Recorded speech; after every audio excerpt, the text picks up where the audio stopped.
애청자 여러분 안녕하십니까? 하나님과 함께하는 행복한 시간, 오늘 하나님 말씀 함께 묵상하도록 하겠습니다. 오늘 우리가 함께 읽을 말씀은요, 이사야 25장 1절에서 12절 말씀입니다. 여호와여, 주는 나의 하나님이시라. 내가 주를 높이고 주의 이름을 찬송하오리니 주는 기사를 옛적에 정하신 뜻대로 성실함과 진실함으로 행하셨삼이라. 주께서 성읍을 돌무더기로 만드시며 견고한 성읍을 황폐하게 하시며 외인의 궁성을 성읍이 되지 못하게 하사 영원히 건설되지 못하게 하셨으므로 강한 민족이 주를 영원없게 하며 포악한 나라들의 성읍이 주를 경외하리라. 주는 포악자의 기세가 성벽을 치는 폭풍과 같을 때에 빈궁한 자의 요새시며 환난당한 가난한 자의 요새시며 폭풍 중에 피난처시며 폭약을 피하는 그늘이 되셨사오니 이런 마른 땅의 폭양을 제함같이 주께서 이방의 소란을 그치게 하시며 폭양을 구름으로 가림같이 포악한 자의 노래를 낮추시리라. 만군의 여호와께서 이 산에서 만민을 위하여 기름진 것과 오래 저장하였던 포도주로 연회를 베푸시리니 곧 골수가 가득한 기름진 것과 오래 저장하였던 맑은 포도주라 하실 것이며 이 산에서 모든 민족의 얼굴을 가린 가리개와 열방 위에 덮인 덮개를 제하시며 사망을 영원히 멸하실 것이라. 주 여호와께서 모든 얼굴에서 눈물을 씻기시며 자기 백성의 수치를 온 천하에서 제하시리라. 여호와께서 이같이 말씀하셨느니라.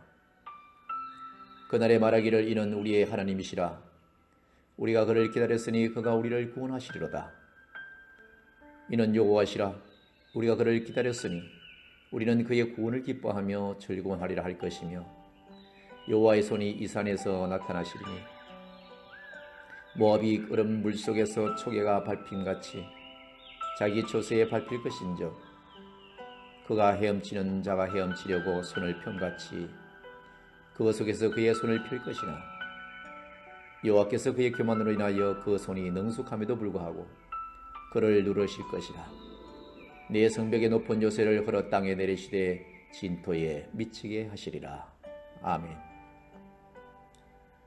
이사야 선지자는 인간의 죄로 인해서 하나님이 온 땅에 행하실 철저한 심판에 대해 경고하고 있습니다. 그리고 세계 곳곳에서 소수의 남은 자들이 의로우신 여호와 하나님께 영광을 돌리는 노래가 울려 퍼질 것을 보았다고 기록하고 있습니다. 이제 선지자는 온 세계로부터 나온 시온산으로부터 나와서 참된 왕이신 만군의 여호와 하나님의 통치 아래에 부를 찬양을 소개하고 있습니다. 시온에 나온 자들은 여호와 하나님을 주로 고백하고 나의 하나님으로 고백하며 주의 이름을 높이고 그 이름을 찬송합니다. 주께서 역사 속에 이미 놀라운 구원의 역사를 행하셨고 옛적부터 정하신 하나님의 심판과 구원의 계획을 성실하고 진실하게 행하셨기 때문이라는 것을 노래하고 있죠. 하나님은 주의 통치를 거부하고 스스로 자신의 안위를 위해 견고하게 세운 성읍을 황폐한 돌무더기로 만드시고 자기의 힘을 자랑하고 위협하며 제국을 세우려 했던 이방 나라들의 지은 성읍을 무너뜨려 영원히 재건할 수 없게 하셨습니다. 그 어떤 강력하고 포악했던 나라와 민족도 결국 주 여호와께 영광을 돌리고 주를 경외하게 될 것임을 노래하고 있죠.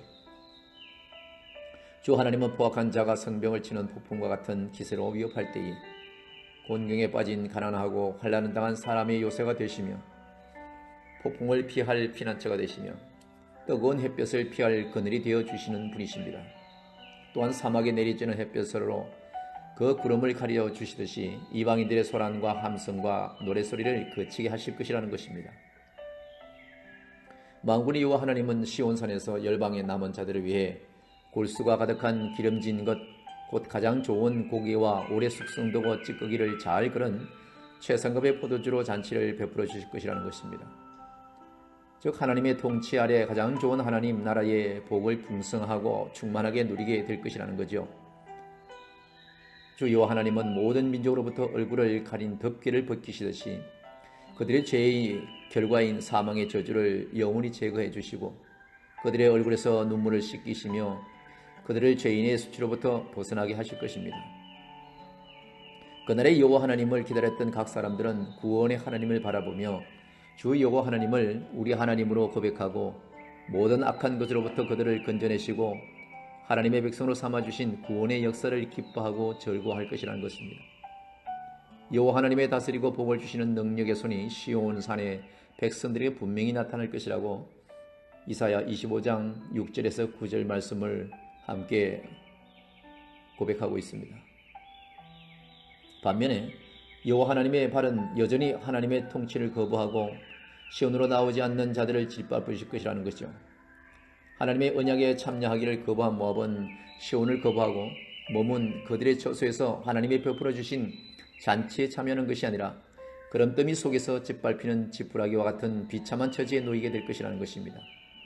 물에 빠진 사람이 수영을 하기 위해 손을 펴듯이 모압은 그럼더미와 같은 현실 속에서 교만하게 스스로의 힘으로 빠져나오고자 그들의 모든 탁월한 능력을 동원하여 안간힘을 쓰지만은 여호와 하나님이 그를 짓누를 것이라는 것이죠.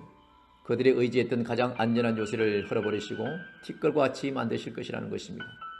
우리 대한민국도 남북간으로 나누어 있는데 우리 대한민국은 그나마 이 땅에 교회들이 많고 하나님 믿는 백성이 많고 하나님께 기도하는 백성이 많은 거로 우리 하나님께서 이 땅을 아직 세우시는 그런 역사 가운데 있지만은 교회를 핍박하고 성도들을 핍박하고 교회를 없애버린 저 북한에는 같은 날에 38선을 걷고 남쪽과 북쪽으로 갈라진 이 상황에서 저들은 끊임없이 일어서려고 애를 쓰지만은 하나님께서 밟고 있기 때문에 일어날 수가 없음을 저들이 깨닫지 못하는 그 안타까움에 있는 것을 알 수가 있습니다. 구원의 은혜를 입은 하나님의 언약 백성들은요, 하나님의 통치 아래 복을 누린다는 것을 깨달아야 되는 것입니다. 이 땅의 교회는 이 땅에서 하나님의 말씀을 배우고 그 말씀에 순종할 수 있도록 교회의 지리를 받음으로써 거룩한 삶을 살아가는 복을 누리게 되는 것입니다. 또한 그리스도 안에서 한 몸을 이룬 교회는 시구와 분쟁을 버리고 서로를 자기 자신과 같이 사랑하면서 새로워진 양심과 그리스도께 받은 은사로 서로를 섬김으로써 온 교회가 궁핍해지지 않고 소외되거나 차별당하지 않는 복된 삶을 살아야 할 수가 있다는 것을 알아야 될 것입니다. 반면에 예수 그리스도의 십자가 복음을 거부하고 스스로 자신의 삶의 주인이 되어서 자신의 모든 필요를 스스로 채우고 자신의 안전을 스스로 지키고자 하는 교만한 죄인들은 여전히 비참한 삶을 살아갈 수밖에 없는 것입니다. 그들은 자유롭게 산다는 착각 속에 죄와 욕망의 노예로 살아가며 풍요롭고 안전한 삶을 산다는 착각 속에서 영원한 심판을 향해 달려가고 있다는 것을 알지 못합니다. 하나님의 말씀을 통해 우리의 삶을 비춰보고 무엇으로 진정으로 복된 삶을 살 것인가, 무엇이 비참한 삶인지를 분별할 수 있는 그러한 사람으로 그러한 인생을 살아야 될 줄로 믿습니다. 그리고 그리스도 안에 성령을 받아서 거듭난 새 언약 백성에게 합당한 삶을 살아가며 하나님 나라의 복을 온전히 누릴 수 있기를 예수 그리스도 이름으로 간절히 소망하며 축복합니다. 감사합니다.